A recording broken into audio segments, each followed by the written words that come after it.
Hi guys! In today's video we're going to talk about 5 ways to sound smarter in your writing. Now, that is not to say that you're not smart, but sometimes you want to spruce up your writing a little bit. My name is Anastasia, this is English with LinguaTrip, and let's get started. Everything's in English. All you need to know. Alright, how did you learn to speak English?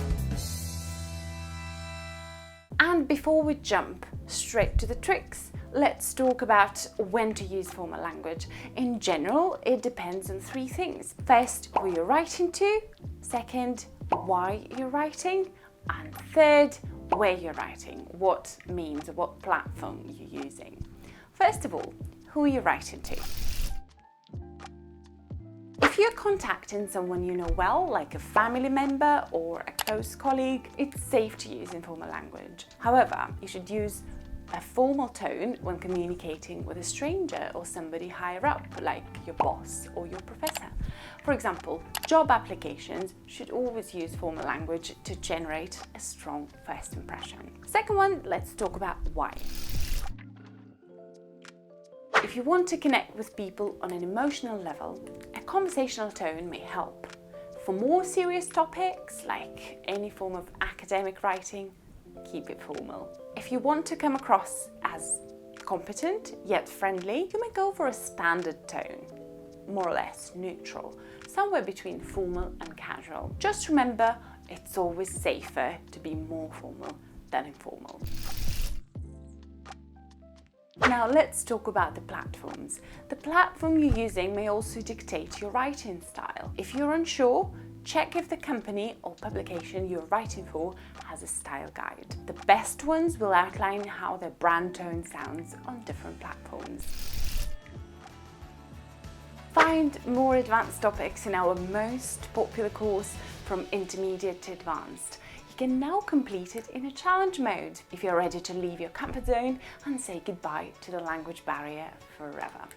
The new program will help you boost all the skills needed to overcome your intermediate level, break the plateau effect, and finally reach advanced. The Challenge Marathon is a course that includes a ranking. All participants form teams of 2 people. Those who complete all the challenges get to the top, boost their English faster, and win prizes. All you need to do is to watch the videos and do the homework.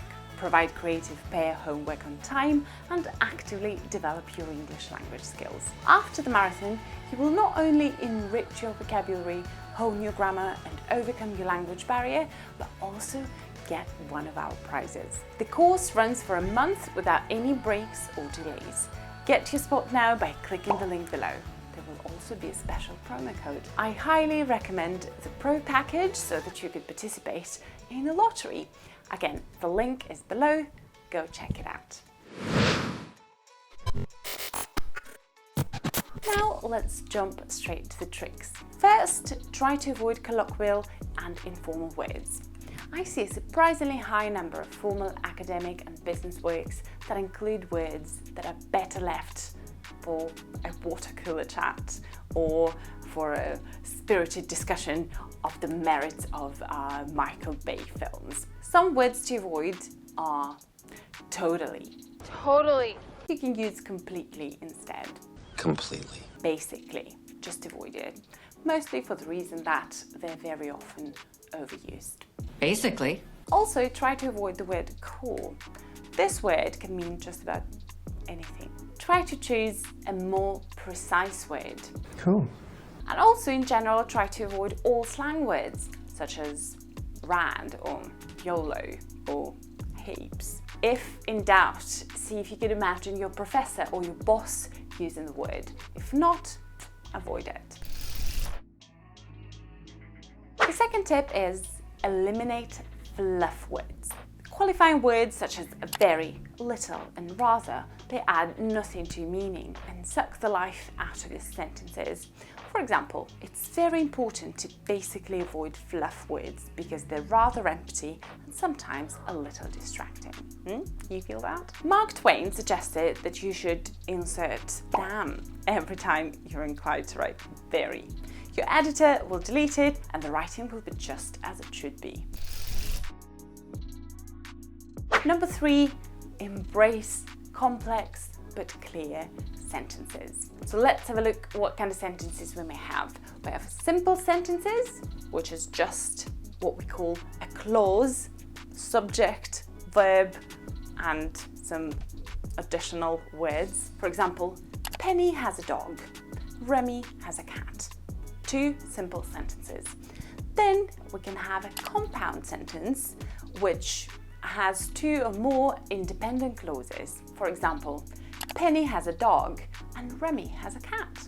And we have complex sentences. They have an independent clause and a dependent clause. Although he prefers dogs, Remy has a cat. Did you see what I did there? I turned 2 little messages, 2 shorter sentences into one, a more complex one that shows the interaction between simple sentences, and it adds a bit of flavour and more depth to your writing. Tip number 4, swap informal words for formal alternatives. Instead of sorry, use I apologise. I apologise for the technical errors. I apologize. Instead of show, say demonstrate. This report demonstrates the importance of widening our audience. This site also demonstrates. Instead of I think, use in my opinion. In my opinion, the best course of action is insert your opinion. In my opinion. Instead of pricey or costly, use expensive. That shipping service may be too expensive for our budget. Stupidly expensive. Instead of let, use permit or allow. Would you allow me, madam? And tip number 5, use could and may instead of informal modals. Modal verbs are a type of helping verbs or auxiliary verbs that often express permission, necessity, or possibility. Tim can direct the project. Can is the modal verb, indicating that Tim has permission to direct the project. In English, some modal verbs are considered more formal or polite than others. Some common examples are below. Instead of can, use could. This is especially important when asking questions. For example, we could make a reservation for your clients at the bistro. Or, could I use your restroom, please? Instead of might, use may. I may schedule the meeting for Friday, depending on her schedule. May is another formal alternative for can in questions, especially when you're asking for permission. May I use your restroom, please? Alright guys, I hope you found this useful. Don't forget to give this video a like, subscribe to our channel, and I'll see you next time.